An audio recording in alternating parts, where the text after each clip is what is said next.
नमस्ते दोस्तों, आपका हमारे YouTube चैनल द डिवाइन दृष्टि पर स्वागत है। यहाँ हम भारत के मंदिरों और आध्यात्मिकता से जुड़े रहस्यमयी ऐतिहासिक कहानियों पर एक नज़र डालते हैं। क्या आप जानते हैं कि मुंबई का रामायण से एक महत्वपूर्ण रिश्ता है? क्यों आए थे भगवान राम यहाँ पर और क्यों भगवान राम जी ने यहाँ पर मंदिर बनाया? चलिए जानते हैं। इन तस्वीरों को देखकर आपको ये काशी, बनारस या फिर कोई तीर्थ क्षेत्र जैसी लग रही होंगी ना? पर नहीं, ये मुंबई है। जी हाँ, ये तस्वीरें दक्षिण मुंबई में मलबार हिल में स्थित बाणगंगा कुंड की है। मुंबई शहर जिसने खूबसूरती से आधुनिकता को गहरी परंपराओं के साथ जोड़कर रखा है। अपने वाइब्रेंट कल्चर, आइकॉनिक लैंडमार्क और खूबसूरत समुद्र तट के लिए जाने जाने वाला मुंबई शहर कभी नहीं सोता।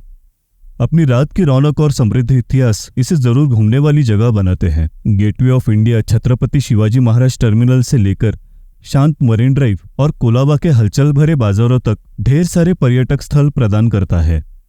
लेकिन अपनी तेज रफ्तार जिंदगी और ऊंची ऊंची इमारतों के बीच मुंबई में भारत के कुछ सबसे शांत और आध्यात्मिक रूप से महत्वपूर्ण स्थल है। उन्हीं में से एक है वाल्केश्वर मंदिर, जो शांत बाणगंगा कुंड के पास स्थित है।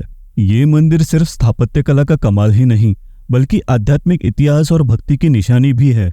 मंदिर की जड़ें प्राचीन काल में वापस जाती हैं, जो पौराणिक तथा दंत कथाओं से जुड़ी है, जो इसके महत्व को और गहरा कर देती हैं। बाणगंगा कुंड इस 40 मीटर चौड़े और 115 मीटर लंबे मंदिर के आजू बाजू में कुल 23 मंदिर पाए जाते हैं, जिनमें वाल्केश्वर मंदिर का महत्व अधिक है। वाल्केश्वर को मुंबई की काशी भी कहा जाता है। यहाँ आने के बाद बहुतों को काशी घाट का आभास होता है। काशी की ही तरह अपने पितरों को मोक्ष दिलाने के लिए बहुत से श्रद्धालु यहाँ पिंडदान भी करते हैं। यहाँ पर पूजा पाठ, हवन सहित अनेक धार्मिक गतिविधियां चलती ही रहती है। स्कंद पुराण में सह्याद्री खंड के वाल्केश्वर महात्म्य में इस मंदिर का उल्लेख एक तीर्थ क्षेत्र के रूप में किया मिलता है। धार्मिक मान्यता है कि ये कुंड पाताल लोक से आता है और इसमें गंगा की धारा है, जिससे ये बहुत पवित्र माना जाता है। इसीलिए मुंबई के आसपास के लोग यहाँ पर स्नान करके पाप मुक्त होने आते हैं। वैसे ही बहुत से साधु संत भी अपनी धार्मिक यात्राओं के बीच यहाँ पर स्नान तथा विश्राम करने आते हैं। बाणगंगा और वाल्केश्वर मंदिर का सीधा संबंध रामायण से है। इसकी कथा के अनुसार द्वापर युग में जब रावण ने सीता मैया का हरण किया और भगवान राम सीता मैया की खोज में निकले थे, तब वे इस द्वीप पर आकर रुके। यहाँ आने के बाद राम जी को गहरी प्यास लगी थी। तब यहाँ पीने के पानी का कोई भी जलाशय नहीं था। ये जगह तीनों तरफ से खारे समुद्र के पानी से घिरी थी और चारों तरफ रेत ही रेत थी। भगवान राम प्यास से व्याकुल हो रहे थे। तब लक्ष्मण जी ने यहाँ पर एक रेत का शिवलिंग बनाया और भगवान शिव से मदद मांगने के लिए उनकी आराधना करने लगे।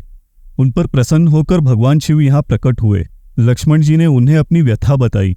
तब भगवान शिव ने लक्ष्मण जी को एक जगह इशारा करके वहां पर तीर चलाने के लिए कहा। लक्ष्मण जी ने उनके आदेशानुसार यहाँ पर तीर चलाया। तीर से बने छेद में से यहाँ पर जल स्वरूप माँ गंगा अवतरित हुई। माँ गंगा के जल से भगवान राम ने उनकी प्यास बुझाई।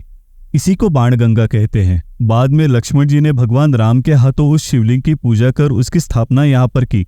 उसी को आज वाल्केश्वर कहते हैं। संस्कृत में रेत को वालुका कहते हैं और वालुका से बना शिवलिंग, इसी से वाल्केश्वर यह नाम मिला। आधुनिक काल में 600 वर्षों से इस मंदिर के बहुत से पुनर्निर्माण हुए, जिसे यहाँ के मूल निवासी कहे जाने वाले गौड़ सारस्वत ब्राह्मण समाज के पूर्वजों ने किए। बाणगंगा कुंड के आसपास और भी कई छोटे छोटे मंदिर और 50 से ऊपर धर्मशालाएं हैं। आधुनिक समय में भी वाल्केश्वर मंदिर एक महत्वपूर्ण आध्यात्मिक केंद्र है। भक्त यहाँ प्रार्थना करने, आशीर्वाद लेने और विभिन्न धार्मिक समारोहों में भाग लेने के लिए आते हैं। मंदिर का शांत वातावरण इसके ऐतिहासिक और आध्यात्मिक महत्व के साथ मिलकर न केवल तीर्थयात्रियों बल्कि उन पर्यटकों को भी आकर्षित करता है जो भारत की समृद्ध सांस्कृतिक विरासत की गहरी समझ की तलाश में है। आपको ये वीडियो कैसे लगा और इस कहानी के बारे में आपके क्या विचार हैं, यह हमें आप जरूर बताएं। वीडियो से लेकर आपके कोई वैयक्तिक सुझाव हो तो हमें कमेंट में जरूर बताएं। भारत के मंदिरों और अध्यात्म से जुड़ी सुलझी अनसुलझी कहानियों के बारे में जानने के लिए हमारे चैनल द डिवाइन दृष्टि को सब्सक्राइब करें। नोटिफिकेशन के लिए बेल आइकन को दबाएं। अगर आपको ये वीडियो पसंद आया हो तो इसे लाइक और शेयर करना न भूलें। मिलते हैं अगले वीडियो में, तब तक के लिए खुश रहें और अपने ऊपर के विश्वास को जीवित रखें। धन्यवाद।